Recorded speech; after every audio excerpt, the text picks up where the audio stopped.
good, y'all? Welcome to my review for episode 27 of JoJo's Bizarre Adventure, Stone Ocean. Another fantastic episode, man. Especially the last few minutes of the ending portion of it. That part of the episode was really fucking good. The key animation also in this episode was really fucking good as well, man. But yeah, a lot of good shit in this episode. So let's just jump right in. So we start the episode off. All three of them are in the helicopter. They're in the air, going to heading towards Cape Canaveral. But Jolene tells Emporio to head west. He's wondering why go west? If we keep going this way, we'll be there in less than 30. And by the way, Emporio is actually the one that's piloting piloting the helicopter right now. Which I don't know how smart it is. Now, granted, it seems like, given what Emporio says at the start of the episode, it seems like autopilot was on basically the entire time, and Emporio wasn't really actually piloting it. But at the same time, what? Emporio's 10 years old, 12 years old, maybe 14 years old. I don't know how wise it is to let a 10-year-old kid pilot a fucking helicopter, bro. Why is he in the cockpit? I know he said he wanted to pilot it, but I don't know, bro. I feel like Hermes or Jolene should have been behind the cockpit piloting this thing, but yeah, I was like, why is he piloting it? Bro, he's 10 years old. Or maybe he's older, I don't fucking know, with this whole ghost dimension shit. Either way, she tells him to head west, and they eventually start heading west. Then as they're still in the air, Irma starts to see something in the corner of eye. We barely see it for half. We barely see it. It's a blink and you miss it kind of thing. And the next thing we know, Emporio rather tells Irma that there's something wrong with his eyes. We see it again, and that's when Emporio's eyes start to close by themselves. And she's like, Jolene, some weird shit's going on. Then she turns to Jolene, and there's fucking blood pouring out of her eyes. She is literally crying blood, bro. It's actual madness, bro. So then, of course, Irma starts to get affected by her eyes starting to close on her as the helicopter starts to spin out of control. And also, one thing I thought was kind of funny about this episode is that the episode title is Sky Guy, which just thought was funny because anytime I hear Sky Guy, I just think of Ahsoka. From the Clone Wars and everything. I don't know. I don't know about y'all, but every time I hear Sky Guy, I just instantly think of Ahsoka and the Clone Wars. Either way, I just thought that was funny. So then Jolie manages to find basically pry her eye back open, and then everyone starts freaking out. But where's this enemy? That there's an enemy stand user going on, telling him you got Hermes telling Emporio to move the joystick and turn it right or whatever because it's facing to right and he can't see anything. She gets her threats out there and she's like, Hermes, you sure you saw something? Because I'm not seeing anything. And he's like, yeah, it's something there. It's just too small. See, we start to see it kind of moving all around some more before Jolene does the most Cujo thing I have ever seen in probably all of JoJo up to this point. She opens the door to the helicopter, and with no parachute, nothing of the sort, grabs Hermes and Emporio and just jumps out of the fucking helicopter, bruh. Like I said, with no parachute, nothing to stop their fall, they just jump out. If that ain't the most Jotaro / Cujo thing you have ever seen, bro, I don't know what is. This is actual insanity, bro. I'm like, yep, she's definitely Jotaro's kid once I saw this moment. So obviously Hermes is losing her shit. Dad, what the hell are you doing, Jolene? And then we start to see the enemy stand, which is this missile silo thing with the propellers attached to it, and coming right towards Hermes. She uses her stand to take it out, and she's like, all right, cool, we took care of it. But then we see 5 more appear right in front of her, and that's when Jolie uses her threads, basically turning herself into Spider-Man for a hot second, wraps it around the railing at the bottom of the helicopters to help it land, and then using it to descend down. Now let me preface this, by the way. Hermes grabs this rope with just her hand and starts sliding down there at a pretty fast speed, and they're at least I don't know, maybe 100 feet in the air. How is Hermes's hands not on fire from all the friction by the time they get back to dry land? How is her skin not partially burnt off from doing this, man. Because if you slid down a rope or you go down like those poles like firemen do or whatever, that shit can burn your hand. That shit kind of burns your hand if you're going down pretty fast and across a long enough distance. Now, granted, once they do land, of course, the helicopter crash lands as well. We can actually see Irma's kind of like grabbing her hand, and she looks like she's kind of like kind of cringing a little bit, kind of like, ugh. So it seems like shit that her head probably did get burned a little bit, or something happened to her head because of the rope. So yeah, but either way, man, I just thought that was kind of weird. Like, I was like, bro, but your head should be like on fire from the pain, from the friction and everything, man. But anyway, Jolene asked Emporio, like, hey, you okay? And he's like, yeah, I'm fine. His eyes are finally fixed, so all is good.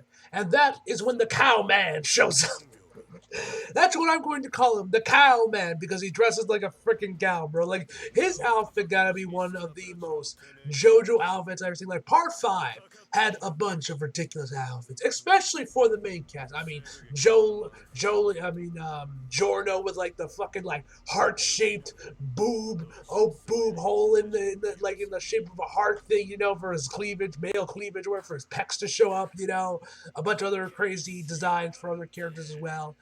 But I feel like this, which he also does have that little like boob window thing as well, Giorno did, but like he's dressed, but it's like he looks like a cow now. Anyway, Rikyo is his real name, and Rikyo comes out, shows his face in front of everybody on a motorcycle, and then after that, that's when we get cut back to a flashback back before he was still with Giorno, or not with Giorno, with Father Pucci, and he basically kind of explains like, "Oh, my eyes are droopy. This happens randomly.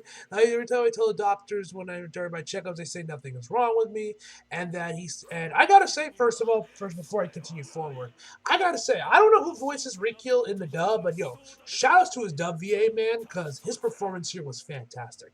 Anyway, he continues on like, oh, back in high school when he was taking his final exams, he got stressed out from it, and everyone else was looking at him, saying, "Oh, you poor thing," or nothing at all. It got him the dude gets so stressed out from this, and it gave him such anxiety that he just basically dropped out of school completely. So I don't know, like, did he actually pass his exams? We don't know which grade he was in high school. Was this when he was in his senior year? Was it his sophomore year?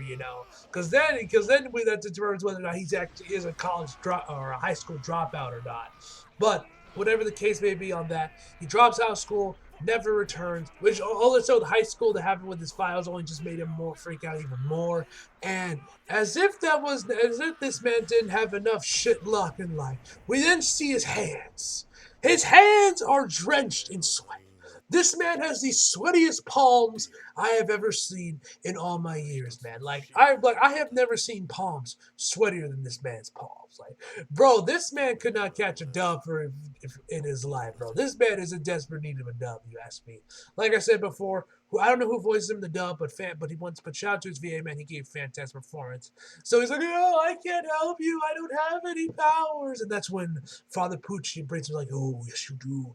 You do have powers that you just don't know about." And he pulls out his CD and asks him, and Father Pucci asks him if he's ever heard of these creatures, or organisms rather, called Ras. In some regions, they're called skyfish. He gives us a brief history lesson that these creatures were discovered in a crater, and but there was no proof they were found. So that film crew went to go check it out, but because how fast they are, they couldn't be seen with the naked eye and could only be caught on camera, which they ended up doing it, I assume.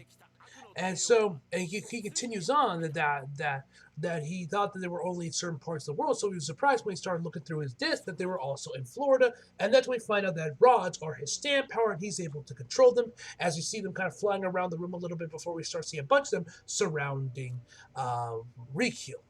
And then weirdly enough, one of these like rods or whatever the fuck, like kicks like gets one of Fapucci's like teeth out of him. Like we just see one of his two just kind of like just jump like bolt right out of his mouth and go right into his hand and kind of ricochet off. Don't know what causes that. I'm assuming it's the rods, but Yeah, so that was kind of a little weird. And so because of this, Father Pooch is like, "Hey, bro, I'm gonna need you to get the fuck out." He tells him that he needs to leave now, and that his stand is very formidable, and then he's going to name it Sky Guy, which I already mentioned about the whole Ahsoka thing. Which I was honestly kind of curious on what the original stand name was, so I turned on to the Japanese real quick for this part, and apparently the stand's original name was Sky High, which when I hear Sky High, I just think of the Disney movie that's about the superhero school. Like it's funny how both these names of these stands make me think of something that's Disney related in some shape or form, which is kind of funny.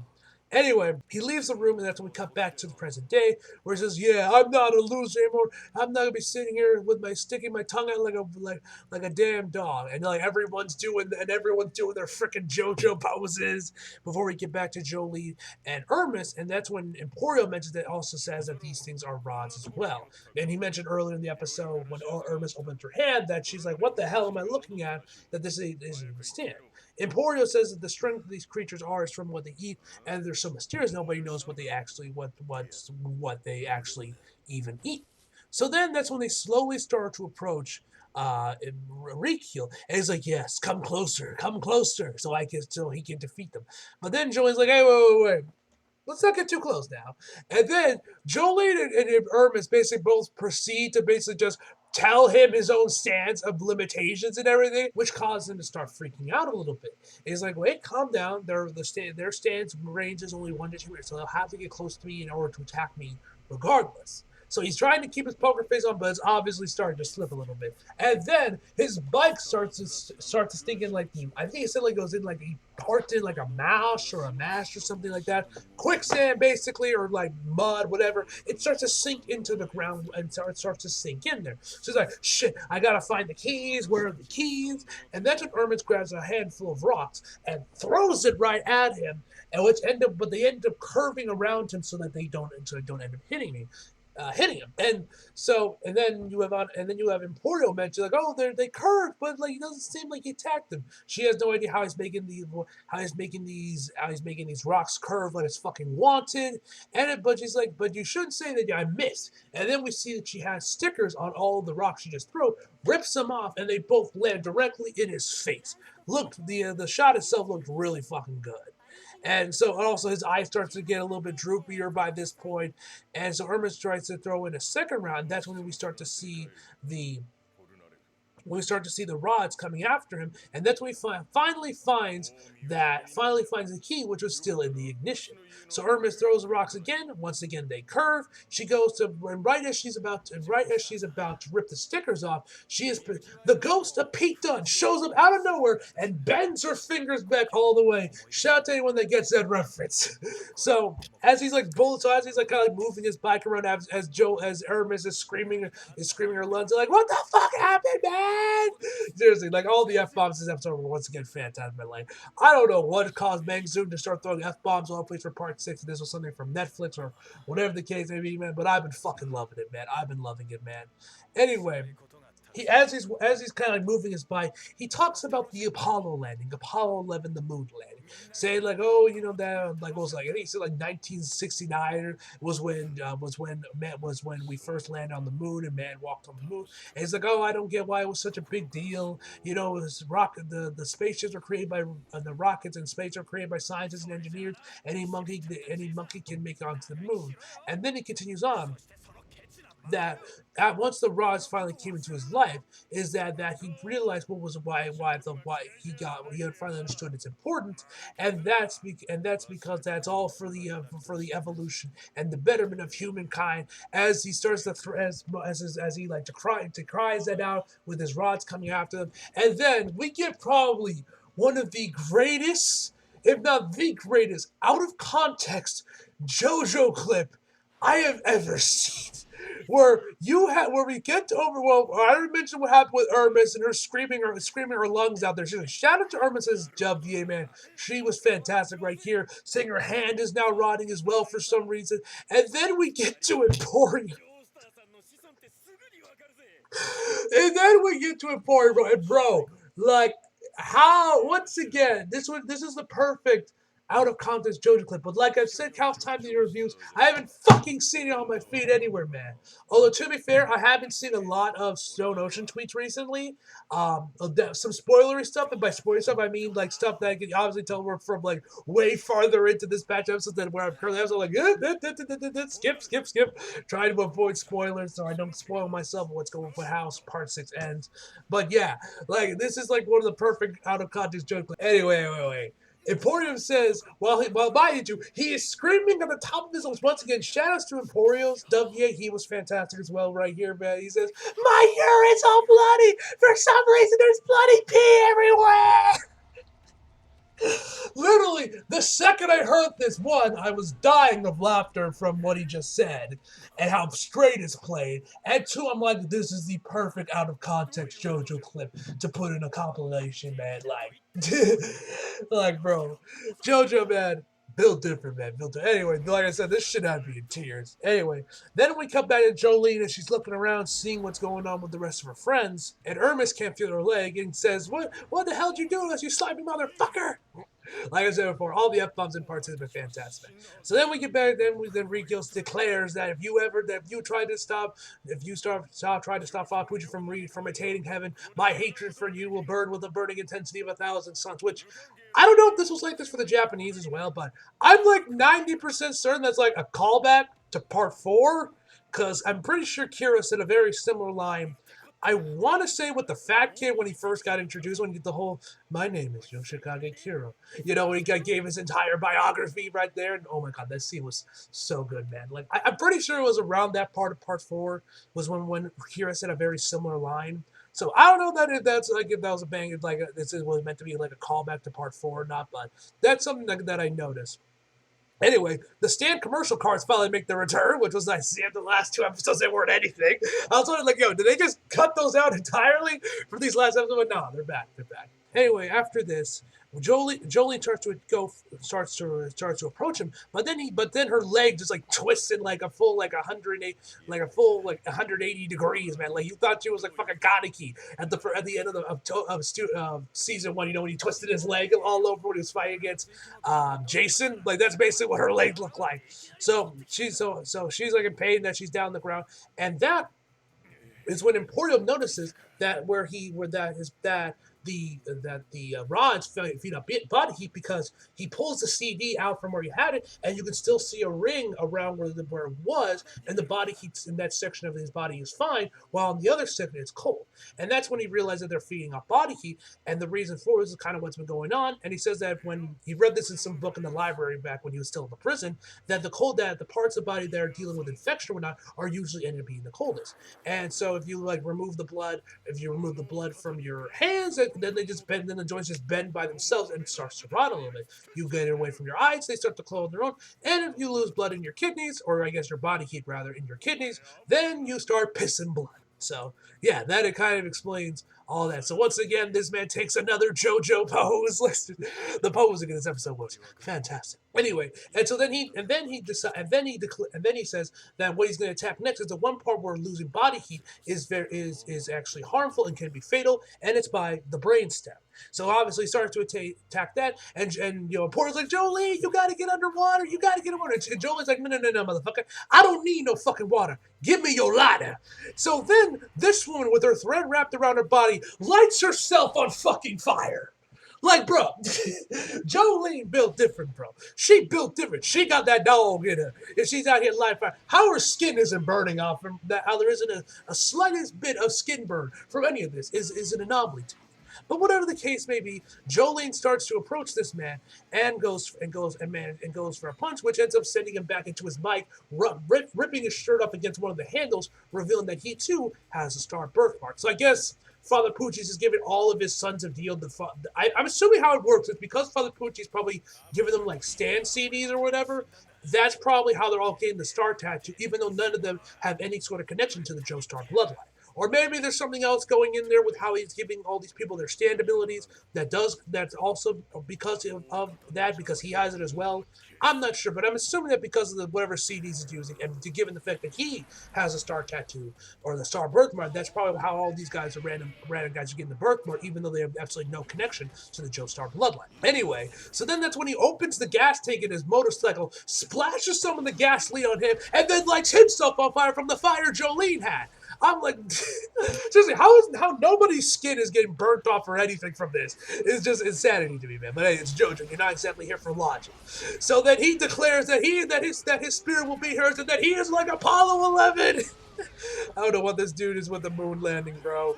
So Jolene goes for a punch, but then it's then her vision starts to warp, where we see him moving around like she's high on acid or something when she's not when punching things that not there. And Irma's like, bro, what the hell are you hitting at? He's the dude with the boob windows right there. She even says like, even mentions the boob window, which I thought was kind of funny. And then he's like right to the side of her. And that's when and he's like, oh, what's the matter, Jolie? Can't see me? And that's when we find out that he used some of the rods to go through her mouth, and I think mess with like her eye nerves or something like that, causing her to basically see tripled, causing her vision to mess up, thinking that he's there when he isn't actually there. And so Jolene, just after realizing how he's been able to mess with her vision, she's like, I don't need to see. Hell, I don't even need to fucking breathe. Seriously, bro. Jolene, man. I love Jolene, man. She's fucking awesome. So much of JoJo's in her, and that's a lot of the reason why I love Jolene so much, because you guys know how much I love JoJo if you guys are long-time watchers of my JoJo reviews. But anyway, this honestly, I gotta say, this part of the episode was probably one of my favorite in terms of, we're talking purely on like the animation and visuals, because this part of the episode looked absolutely fantastic. Seriously, shout out to all the animators and like colorists or whatever that worked on this part of the episode, because this part of the episode looked absolutely beautiful, man. I love the colors David Productions used for this, just the overall look of this section of the episode. So she says that he knows that they were able to sense it when they were in the helicopter, just like she was able to sense the green baby, and how Father Pooch was able to sense that she was out of prison. And I absolutely love this shot where you see the Joestar birthmark right next to Jolene's face, and she's like covered in like this purple, like the fire's turned to like a purple color. Her hair is more of a silvery color. It looks really fucking good, man. So then we get this really nice shot of her turning around to face Riku before hitting a devastating roundhouse kick on him and unleashing the auras on his bitch ass. So then he like grabs like the back of her neck and says that he has used the rods and he's like infected with some disease and is basically able to turn up all of his pain receptors in his body and his nerves. So no matter how much she beats the shit out of him with Stone Ocean, he's not going to feel a damn thing. She's going to basically be beating him until he actually dies, basically. So she beats his ass some more as the rods start to close in on her, and then eventually she falls to the ground. Hermes and Emporium, they both think that she is Paris. They rush towards her, and then we see Rikyo. He's somehow still standing after taking how God knows how many blows from Stone Ocean. But he says that the plan eventually backfired her. That because he had his hand on the back of her neck, that it actually interfered with her body heat and making sure the rods couldn't take it away, and also made his hand go numb before he once again falls to the ground, and Jolene gets right back up. Hermes and Emporium like, yes, he is still alive. That Jolene is still standing, and that's when he asked him, did she plan for this to happen, or was it all purely coincidence? She just says it was pure dumb luck. And then this is when we get to probably the most interesting part of the episode, where Rukil asks whether or not what happened today and the fact that Jolene was a victor, was it fate or was it pure coincidence? And he mentions how, I do find this how Araki is kind of changed up and like expanded on the whole thing about stand users being attached to each other, at least viewing it more from like, I guess, like a religious context. I think it's been pretty interesting. I've been really digging recently in these more recent episodes of part 6 so far, at least from what I've watched, because I haven't watched the rest of it yet. I've been digging how Araki has been like taking like themes and thematics and stuff from religion and kind of bringing it in with the stance, and I think it's been done really well. I am no expert on religion and in the slightest, man. I would be very curious to see what people who are far more well versed in religions, Christianity, and all that shit think about how Iraqi has like kind of like melded these two things together. Because I am kind of curious on what, from the actual perspective, what they would think of how Iraqi's been handling it. But from what I see, from my extremely limited non-existent knowledge of religion, that's basically the Prince of Egypt. Which, if you haven't seen The Prince of Egypt, man, fucking amazing movie from DreamWorks, man. Like, the animation, that is godly. It's honestly, it rivals most animes, if you ask me, bro. But anyway, he continues on about how Father Pucci is that he believes in Dio, and that he is going through a change, and all that is merging together, and that because that spectacle is what's bringing all of them together to work by his side and rising up to attaining heaven. And he continues on that Jolene is no different, that she's just going to Cape Canaveral purely to fulfill the priest's desires, and that it's clear that she has fate on her side, and he thinks that this kind of coincidence as what happened is what the priest was really desired for, finding someone with fate on their side.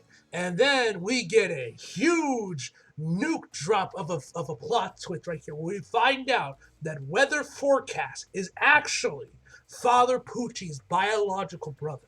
And the reason why he has a star birthmark is because Father Pucci has as well. And I guess because of that, their bodies are like entwined with one another, and that's how they both have it. I don't know exactly how that works. Maybe they're twins or something. Because if they were twins, I can kind of understand a little bit more, at least with JoJo anime logic. But with them just being brothers, I'm like, I don't know, maybe there's a bit of a deeper connection on how they both end up getting the birthmark. But either way, this was shocking to hear. And we, of course, found that Father Pucci did indeed take his memories, but, of course, kept him alive in the prison. Which I am very curious to know on why he left him alone. Why not kill him? Why did he just take his disc from him and leave him in prison? Maybe perhaps to keep an eye on his brother. Perhaps he still loves him. I don't know. We'll have to wait and see on that. There's been a lot of interest. It's kind of funny, honestly. Because up to this point in part 6, I was honestly kind of feeling like this was probably the weakest part of the series where stands were introduced. Like, I thought that, like, so far I still thought Stardust Crusader was a lot better. But now, with these more recent episodes, like, this is low-key what JoJo's always been like, where, like, at least but part 3 and part 4, it was always really good, but part 4 definitely got a lot better once we got to, like, that last major arc with Bites to Dust and everything. That's when part 4 really elevates that next level, why it's still my favorite part of JoJo. The similar thing kind of happened with part 5, although I think the opening in the first half of part 5 was a little bit better than Stone Ocean was, or Diamond as a Breaker was, because, you know, they already had Diavolo as a main villain. They were kind of doing the whole monster of the week kind of like slice of life thing. Even though I think it worked really well for part 4, I think the part 5 had a bit of a stronger opening. But the last arc of that one, once we finally got fully into Diavolo, and when we learned out he had DID and all that shit, that's definitely when part 5 really started to elevate to the next level. And it's similar, the same thing is going to be happening with part 6, man. And it might end up topping Stardust Crusaders, at least in my eyes. I don't see this topping, you know, Diamond as a Unbreakable or even Golden Wind, at least at this point of it. But who knows? A rocket can surprise me, and it might end up finally toppling Diamond as Unbreakable. But we'll have to wait and see on that. But it's getting there. It's definitely getting there with these recent episodes and the shit that's been going on with the series so far. Anyway, as this dude continues on talking, Hermes punches him with her stand, and she's like, "Fuck that! If this is all destiny?" And because he says that the sand users are brought together through destiny, and she's like, "Fuck this! What about my sister? Was all of this all destined to happen? Fuck that! That Father Pucci's only destiny is to get his ass beat." And we basically end the episode off with them walking away, and Emporium asks the same question: was it all fate, or was it all pure coincidence of what just happened? And in fact, Jolie never brought this up ever again. So then we get like a little, I guess, like you can say, epilogue to the episode, where we find a little bit of Florida law that basically, if motorcycle riders don't want to wear a helmet, they don't get fined or penalized for it. Then that freedom of choice should be respected, and if they die, that's on them. And he says that, and the JoJo narrator says that this freedom of choice is very important to humans since the prehistoric time until now. As we see, I guess the rods infected these two and made them crash, because we hear like crashing of motorcycles, at least something, or crashing of something as the episode ends. But yeah, that is the end of the episode, man. A fucking incredible episode. A lot of good shit. We find out weather forecast is Father Pucci's brother, which obviously was a shocking revelation to see, man. I was like, holy shit. Goddamn, bro. But yeah, man, overall, I'm going to give this episode a 9.5 out of 10, guys. So hope you guys enjoyed the video. Like if you did, subscribe if you're new. Follow me on my socials if you feel like it. Links in the description box below. And as always, come back for more. See you guys next time.